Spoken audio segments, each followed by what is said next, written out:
Hi everyone! It's me Dan, your future teacher. Karon mga chair, so wala pa may klase. Sa yabang tanim mata, very good ba yata? Pasayin sa higdaanan, and after ana is kanang mahapit pagid sa amin. Yung petanaon pagid ang looks pa kung imatawad nga fresh out. Then nilamos din ta mga chair, gamit ng sabot nga sulfur, kay mo may ma-afford. After that mo, toothbrush. So, marag na itong ginabuhat no, hindi sayo sa bantag ba mata nato. After ana, hilo-hilo din ginagmay. Sigsilig lamo-lamo ba para ingnon.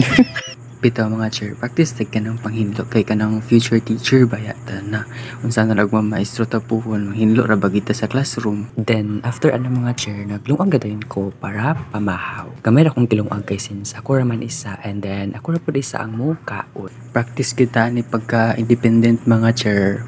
Wahaha. Then saksak yung rice cooker and then of course, sige na malimtan ng itlog, no? Isa pa, huwag sa nilungag kay maroy madali sa estudyante. Parang dyan ako kung mga gamit sa school, mga things. Then, after na mga chair, ipang-prepare din ako akong mga things, no? Mga gamit sa school. Nagpahit sugsudanan para ipang-usar o butang tanan. Gunting, stapler, glue, correction tape, ballpen, ruler, highlighter, tanan mga gamit sa school.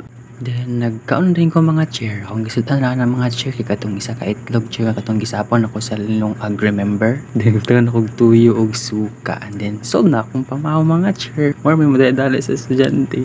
After ana is syempre, hugasan ginaya mo yung plato yung gigamit para goods ba. Then, after ana din, kikipang-arrange na ko niya ako instructional materials string nga gipanggamit na ako from my previous year. Pang-arrange na to, no, para tara po tanaw. Kay since wala pa man tayo buhaton kay kahulat pa man ta sa klase. And since hapit na po may mag-field study. So napaupan mga instructional materials na ko. So nagipang-keep pagit na ako kay magamit pa man siya. Kaway-kaway sa mga future teacher yan. No, makarelate kid kay lagi. Sa kulangan dito sa budget palit sa ato ang mga materials para gamitin nato sa atong teaching demo. Kay lagi mahal-mahal sa ang mga palitunon karon. Wa na gyud barato. Kay kanapasani bata-bata magamit pa na siya. So mga umaabot nga demo kana for title. Dili gigawin nga mga letter catering. Muna akong ginagamit always title is ako ang teaching demonstration. Of course, dagan jud tag pintil-pin kay mo man gamit kayo sintag sulat-sulat. Then mo to.